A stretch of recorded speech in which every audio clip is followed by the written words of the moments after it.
नमस्ते। थर्ड आई में आपका स्वागत है। सबसे पहले कोरोना की बात। अब भयावह स्थिति होती जा रही है। दुनिया में अब तक 1,23,00,000 लोग इससे संक्रमित हो चुके हैं। 5,57,000 लोग इससे की मृत्यु भी हो चुकी है।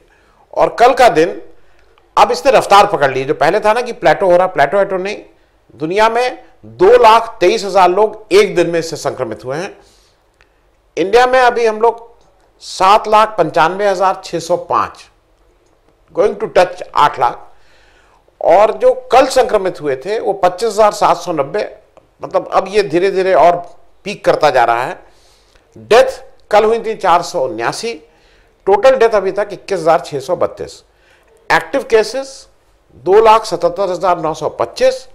और अब आपने देखा होगा कि बहुत जगह पे आंशिक लॉकडाउन या 2 दिन का लॉकडाउन या 1 हफ्ते का लॉकडाउन या 10 दिन का लॉकडाउन शुरू हो गया है। बिहार में हो रहा है, वेस्ट बंगाल में हो रहा है, उत्तर प्रदेश में हो रहा है 2 दिन का लॉकडाउन। और अब हम सबको ये तैयार रहना चाहिए कि आने वाले समय में फिर से आप लॉकडाउन की तरफ फिर से बढ़ रहे हैं। आज की जो सबसे मतलब मुख्य खबर है और जिसके जो सुबह से जिस खबर के चारों तरफ ब्रेकिंग न्यूज चल रही है वो है विकास दुबे की का एनकाउंटर। अब उसको इनकाउंटर कहिए या हत्या कहिए, दोनों बात एक हैं, क्योंकि दोनों में फर्क है नहीं रह गया है अब जहां तक चल रहा है उत्तर प्रदेश की बात। जैसे पहले मैं एक एक करके आपको सिलसिलेवार समझा दूं। पहली चीज यह है कि कल जो उज्जैन में हुआ महाकाल मंदिर में, वो सरेंडर था कि गिरफ्तारी थी। तो जो सारे साक्ष्य हैं उससे लग रहा है कि वो सरेंडर था। और मैं क्यों कह रहा हूं कि वो सरेंडर था, उसके भी पहले मैं एक और चीज कर दूं जिससे प्रस्तावना बन जाए और आप समझ लें। उत्तर प्रदेश पुलिस में इस समय दो तरह के खेमे हैं। एक खेमा आप समझ लीजिए जो सीओ मिश्रा जी हैं, जिनकी मृत्यु हुई है, जिन्होंने उस दिन गोली खाई सीने पे।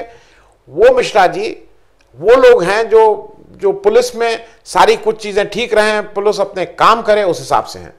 दूसरा एक ग्रुप जो है जिसके आप समझ लीजिए कि उसके मुखिया विनय तिवारी जी जो हैं, जो SHO चौबेपुर थे, जिन्होंने फोन करके इत्तला किया था विकास दुबे को कि ये टीम आ रही है और इसके ऊपर मतलब तुम घात लगा के अब इनका काम तमाम करो। और जो जैसा कहा जाता है कि वो मौके से भाग भी गए थे, जिनको आप कुछ विभीषण के रोल में भी मान सकते हैं। अब जब सरेंडर की बात हुई तो ऐसा कहा जा रहा है कि जो बेस्ट ऑफ ब्रेन्स हैं, जो पुलिस के लोग हैं, उन लोगों की राय मशवरे से ही कहीं ना कहीं ये बात तय हुई कि ये जाके मध्य प्रदेश में अपना सरेंडर करेंगे।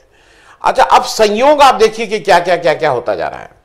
संयोग सबसे पहले ये हो रहा है कि नरोत्तम मिश्रा जी जो होम मिनिस्टर है मध्य प्रदेश के, वो उत्तर प्रदेश में आते हैं, चुनाव के समय प्रभारी बनते हैं। और उस प्रभारी कई क्षेत्रों के साथ साथ वो कानपुर के भी प्रभारी रहते हैं। तो जो भी प्रभारी है वो लोगों के संपर्क में आता है, वोट चाहिए होते हैं, जो प्रभावशाली लोग होते हैं। नरोत्तम मिश्रा जी वापस जब गृह मंत्री बनते हैं मध्य प्रदेश के, तो उज्जैन के भी वो प्रभारी हैं। मतलब उज्जैन में भी कोई भी अगर एडमिनिस्ट्रेटिव उठाफेर होती है, कौन आएगा कौन जाएगा, तो उनकी उससे होती है। अब दूसरा संयोग ये देखिए कि 8 की रात में DM उज्जैन और SSP उज्जैन महाकाल मंदिर आते हैं और आधे घंटे कोई मंत्रणा करते हैं। तीसरा संयोग ये देखिए कि जो पुलिस लाइन में अटैच थे दरोगा जी, उनकी 8 तारीख की शाम को उनकी पोस्टिंग होती है और वो पद मतलब वो चेंज कर लेते हैं और अब वो आके इंचार्ज हो जाते हैं उस पुलिस चौकी के, जो महाकाल मंदिर की पुलिस चौकी है। अब ये सारे संयोग मैं आपको इसलिए बता रहा हूं कि ये भी समझते चलिए। अब आगे देखिए, ये जो विकास दुबे है, ये राजस्थान की तरफ से, उत्तर प्रदेश की तरफ से नहीं, राजस्थान वाली साइड से ये एंटर करता है मध्य प्रदेश। और मध्य प्रदेश में ये 300 किलोमीटर मध्य प्रदेश में सड़क रास्ते से, मेन हाईवे से उज्जैन पहुंचता है। कोई नाकाबंदी नहीं, कहीं कोई इसकी पकड़ धकड़ नहीं होती है। ये प्राइवेट गाड़ी से जब उतरते हैं महाकाल मंदिर सुबह, उसके बाद ये लाइन में लगते हैं और फिर ये इन CCTV में दिखाई दे रहे हैं, अपना ये जो आजकल वो मास्क लगाने की बात है वो उतार लेते हैं। और ये कई कई जगह जाते हैं जहां पे ये दिखाई दे जाएं, जहां पे ये लगे कि ये भाई ये दिख रहे हैं CCTV कैमरे पे। अब कुछ लोग ये कहेंगे कि महाकाल मंदिर, जैसा इनकी मां ने कहा कि वो तो हर साल जाते थे, सावन है, शिव जी के भक्त हैं, वो जा सकते हैं। लेकिन मुख्य कारण जो है वो कारण ये है कि महाकाल मंदिर में बहुत से सीसीटीवी कैमरे लगे हुए हैं, तो ये सरेंडर ऐसी जगह करना चाहता था जहां पे सीसीटीवी कैमरे हो और जहां पे इसका इनकाउंटर होने में ये रहे कि मालूम नहीं किस कैमरे में क्या कैप्चर हो गया हो, ये चुना। दूसरा, महाकाल मंदिर में क्या है कि वहां के में आप जब मंदिर में जाएं तो फायर आर्म लेके आप नहीं जा सकते हैं। वहां के जो सिक्योरिटी वाले हैं और वहां के जो चौकी वाले वो भी जब मंदिर के अंदर जाते हैं तो अपनी जो भी फायर आर्म है, मतलब रिवॉल्वर, बंदूक या है, वो बाहर रख के जाते हैं। तो इसको ये भी पता था, इसको जिसने भी राय दी थी, वो वकील थे कि पुलिस वाले थे, ऐसा कहा जा रहा है कि पुलिस वालों ने ही राय दी थी। अब उसके अंदर अगर कोई ऊंच नीच भी होता है तो वहां फायर आर्म नहीं है, तो गोली नहीं मारी जा सकती है। तो यहां तक तो इनका मामला ठीक चला। उसके बाद अब मैं जो जिस वजह से कह रहा हूं कि पहली चीज सरेंडर करके गिरफ्तार होगा, ये सब आपको पता है। अब एक चीज बताइए कि आज सुबह इनको ये कहा गया कि भाग रहे थे और इनको गोली मार दी गई। पहली चीज, अगर इनको भागना था विकास दुबे जी को, तो ये सरेंडर ही क्यों करता? ऐसा खतरनाक अपराधी था, शातिर था, कोल्ड ब्लडेड था, जो ये कर रहा था बिल्कुल सोची समझी रणनीति के तहत कर रहा था।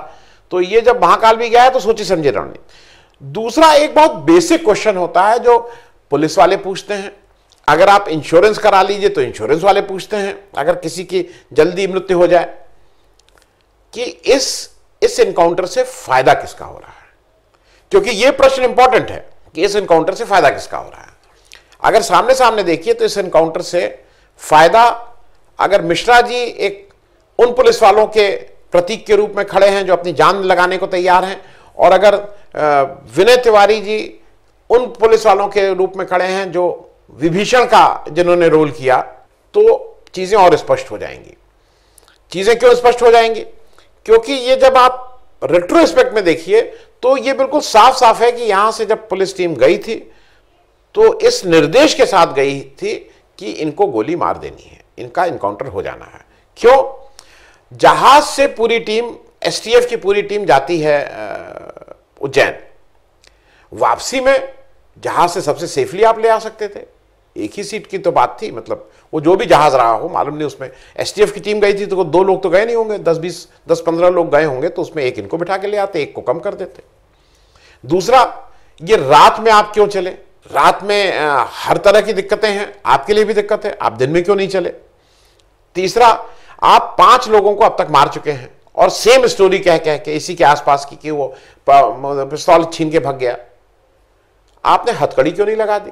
बहुत बेसिक सी चीज है, हथकड़ी लगा देते तो आदमी, जबकि आपके साथ ये बार बार हो रहा है कि आप कह रहे हैं कि हमारी कोई रिवॉल्वर छीन के भाग जाता है। और वो भी, उस पर भी मैं बता दूं कि अगर आपके पास इस तरह के अफसर हैं जिनकी रिवॉल्वर बार बार कोई छीन के भाग जाता है, तो सबसे पहले तो उनको बर्खास्त कर देना चाहिए कि तुम एक दुर्दांत अपराधी को, जिसने कोल्ड ब्लड में तुम्हारे साथियों का खून किया हुआ है, उनको ला रहे हो और तुम्हारी रिवॉल्वर छीन ले रहे हैं और तुम छिन जाने दे रहे हो रिवॉल्वर। खैर, फिर जो मीडिया इनको फॉलो कर रही थी, उसको आपने सचंडी में, जहां पे ये इनकाउंटर हुआ उससे 1 किलोमीटर पहले बैरिकेडिंग लगा के रोक क्यों दिया गया? क्यों फॉलो नहीं करने दिया गया? फिर जो एक, अब वो साफ साफ न्यूज में भी आने लगा है कि गाड़ी दिखाई जा रही है वो महिंद्रा की TU13 या TU300 जो भी है, लेकिन जब ये टोल नाके से निकले हैं तो ये सफारी में बैठे हुए निकले हैं। सब जगह आ रहा है कि सफारी में बैठे हुए, तो उसके गाड़ी के नंबर आ रहे हैं। गाड़ी दिखाया जा रहा है कि महिंद्रा की टर्न हुई। तो कहना यह है कि मतलब अगर आप ये इनकाउंटर की स्टोरी बना भी रहे हैं तो थोड़ा उसमें सफाई से बनाइए भाई, इतनी बॉचअप मत करिए उसको। फिर एक चीज और हो गई है, पहले जब ये इनकाउंटर होता था, पुलिस में भी आप देखते होंगे, पुलिस नहीं, पिक्चरों में भी आप देखते होंगे कि वो दिखाया जाता था कि कोई पुलिस वाला जब इनकाउंटर कर रहा है तो अपने किसी साथी को गोली मार देता है, पैर में मार देता है, तो लगे कि थोड़ा हुआ। अब किसी को गोली वोली नहीं मारी जाती, कोई गोली खाने को तैयार ही नहीं है, कौन पुलिस वाला गोली खाएगा? तो अब होता यह है कि वो दुर्दांत अपराधी उनके जो साथ चल रहे होते हैं उनकी रिवॉल्वर छीनते हैं, भागते हैं और वो उनको गोली मारते हैं और वो उनकी मृत्यु हो जाती है। खैर, मैं इसमें मुझे जो चीज समझ में आ रही है कि ये चीजें बिल्कुल क्लियर हैं, क्योंकि इसमें किसी को गलतफहमी नहीं है। अब वो सरकार कुछ कहती रहे कि ये क्या हुआ है, ये कुछ उसी तरह की चीज है जैसा मैं याद दिला दूं, क्योंकि एक हम लोगों को बताया गया था कि एक विकास का एक मॉडल है गुजरात मॉडल। तो विकास दुबे जी का तो विकास उसी गुजरात मॉडल के तहत हुआ है। आप पूछेंगे क्या गुजरात मॉडल है? गुजरात मॉडल है सोहराबुद्दीन की सेम चीजें हैं। आप सिमिलैरिटी देख लीजिए। सोहराबुद्दीन को भी पकड़ा गया दूसरी स्टेट से, लाए गए अहमदाबाद, रात में चले वहां से। इनको भी पकड़ा गया दूसरी स्टेट मध्य प्रदेश में, लाए गए उत्तर प्रदेश में। दूसरी सिमिलैरिटी समझ लीजिए ये। अच्छा, ये गूगल करके अभी देख लीजिएगा, क्योंकि विकिपीडिया से अब शायद हटा दिया जाए। 60 केसेस इनके ऊपर कहा जाता है कि लगभग 60 केसेस हैं।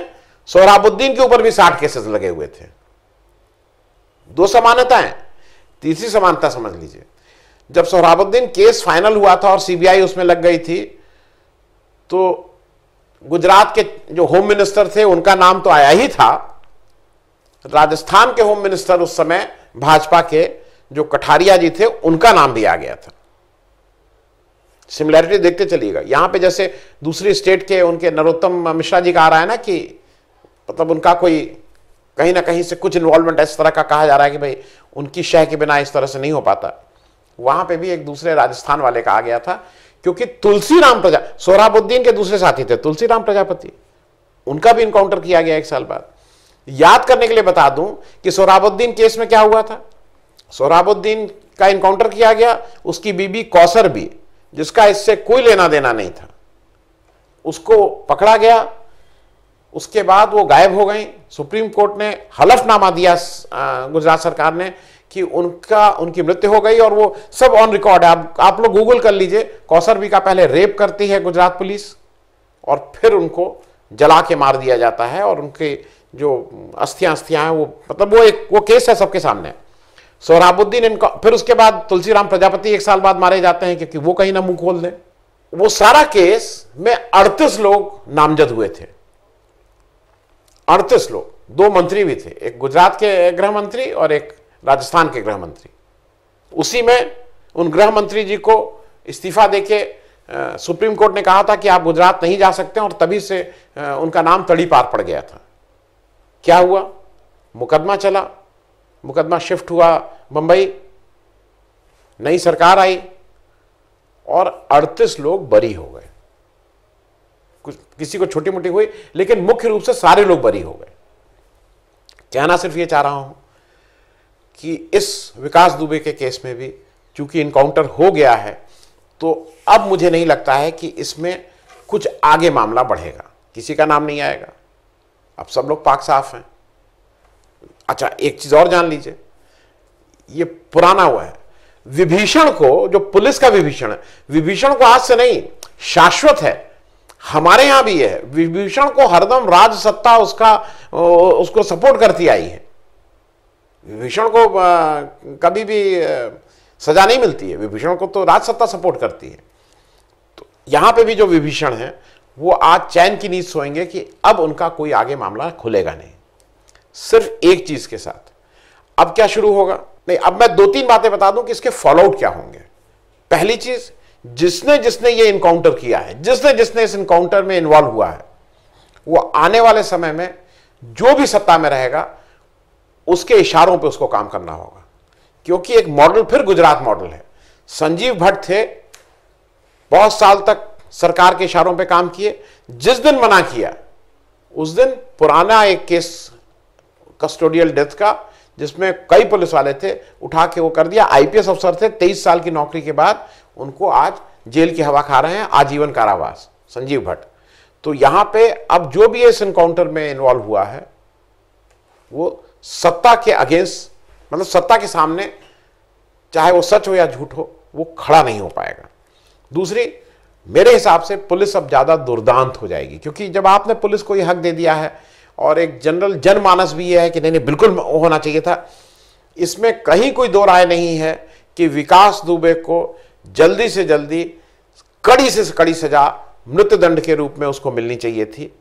लेकिन यह भी है कि वो ट्रायल कोर्ट में होना चाहिए था, वो ट्रायल सड़क पे पुलिस द्वारा नहीं होना चाहिए था। इसमें कहीं कोई दो राय नहीं है, क्योंकि अगर आप ये कर रहे हैं तो आप आने वाले समय में पुलिस को और दुर्दांत बना रहे हैं। क्योंकि अगर आप त्वरित न्याय की बात कर रहे हैं कि तुरंत न्याय चाहिए, तो फिर ये सब न्याय, तुरंत न्याय पुलिस ही वाला अगर ये तय करेगा तो ये कल इससे हमको और आपको भी झेलना पड़ेगा। अच्छा, अब क्या हो गया? वो मर गया है, अब वो आरोप लगेगा कि किसने क्या किया, किसने क्या किया। अभी वो टलना शुरू हो गया है कि डिंपल यादव जब निर्विरोध चुनी गई थी तो उस समय जो कुछ लोग किडनैप हुए थे, कोई मतलब जो उम्मीदवार होना चाहते थे, उसमें इसका हाथ था। मतलब वो कहीं ना कहीं उसको इधर उधर किया। मेरे हिसाब से जो अखिलेश यादव ने एक डिमांड की है, वो डिमांड अगर इसको ट्रांसपेरेंट सही में रखना चाहते हैं, वो कर दे, सरकार मान ले। वो डिमांड यह है, अखिलेश यादव ने कहा है कि ये जो कॉल डिटेल्स हैं ये विकास दुबे के और उसके साथियों के सार्वजनिक कर दो।